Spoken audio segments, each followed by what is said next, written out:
Should Sam Crow have punished Piney for selling the guns to Nate and his crew? Yes, guys, the votes are in on it, and we're here to discuss, break down everything to do with this vote and all the poor decision making for Sam Crow's eldest member. And should he have been even stripped of his patch, or should he have been not able to hold office for a few weeks or whatever? Strip him or whatever, man. But we're here, the votes are in.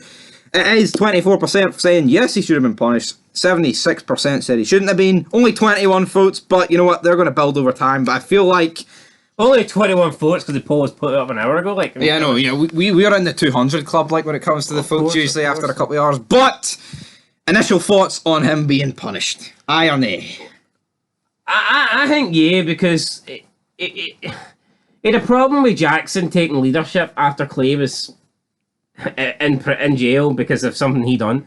And then it says that like, so Jax was like, you know, the weight of the club falls on my back, and Piney's response to this was the back of children. Well, I'm sorry, right? See someone who is trying to sell the have already sold the club's illegal guns to like a violent gang that have killed a police officer, and he decides to phone them from the landline of Tellermorrow, where the club is situated, where the club fucking live, where the club do their business. That is straight up retarded. I mean, hasn't the guy ever heard of like a prepay? I cannot, and he's calling Jackson a child when he's made like the dumbest, like most rookiest. A prospect wouldn't do that.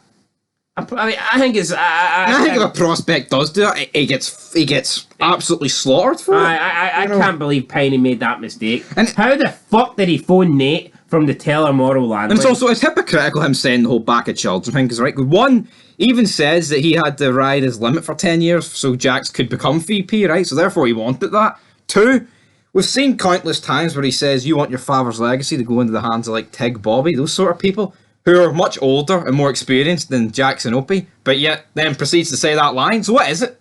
He's either all for these guys who are a bit older but in the club for like 20 years, or is he for the youth? Is he for Jax, JT's legacy? He's a hypocritical, smelly bastard, isn't he? Like, spoiler alert, he has not actually addressed to Jax that he wants about Tig and Bobby, so. Oh, hold on, he says it in like 2 episodes' time. Spoiler alert. My point is, he prefers Jackson the rest, and you can clearly see that. Yes or no?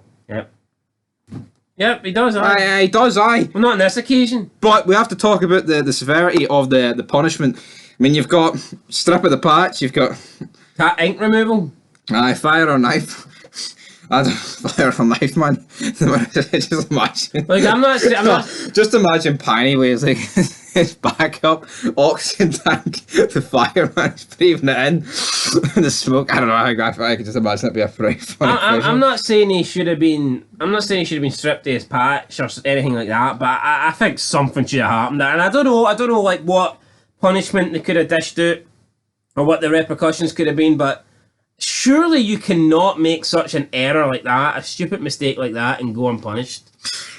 Yeah, like nothing even gets said to him. Like it's not like he legit could have got Clay sent in for life. He could have got the whole club fucked. Yeah, which we'll make another vid on. But you know, it's just stupid decision making at the end of the day. And I mean, even but he's obviously had to turn around and said to these guys when they're dead of vote to like say they're going to do this. Oh, I vouch for Nate and his crew. He's a good guy that went to Vietnam with him, and it's just completely.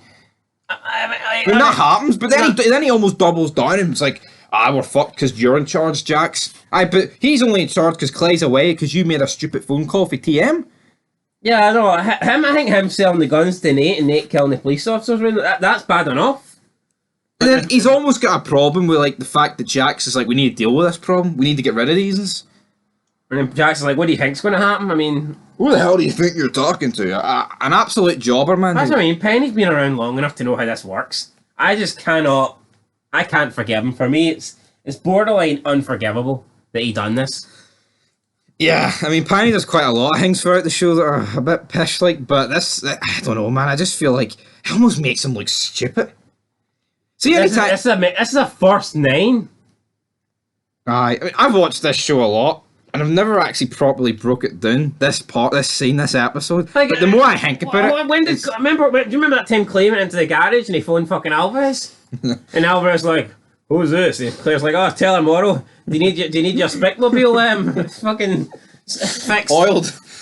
No. You little greaser. Hey, gringo. I'll give you some grease, gringo. Hey, gringo, where do you want all the guns, man? I mean, then Chips goes in and says, hey, Clay, see when you come off the landline there, I need to phone Belfast there and get Jimmy O on the phone. Jimmy O, it's all gone to shit, laddie. You know, like, fuck off, Piney, stupid bastard. Right, so what? How can you use the landline? Unforgivable. Unfucking forgivable. And it just meant it got traced back to them. And yeah, we know the story. Fucking Agent Stall comes in. Clay gets, courted off to jail. And if it wasn't for Jax magically almost disappearing the guns away, then yeah, the whole club would have been fucked. And we wouldn't even have got a season 2. So I mean, we wouldn't even have got an episode 7, man. The club would have got 20 years rammed up. Piney would have been dead. He would have come out of Stockton in a fucking box. Running through this world. Cremated. But anyway, guys, box alone. that's it. Till the next fairy fed. Peace.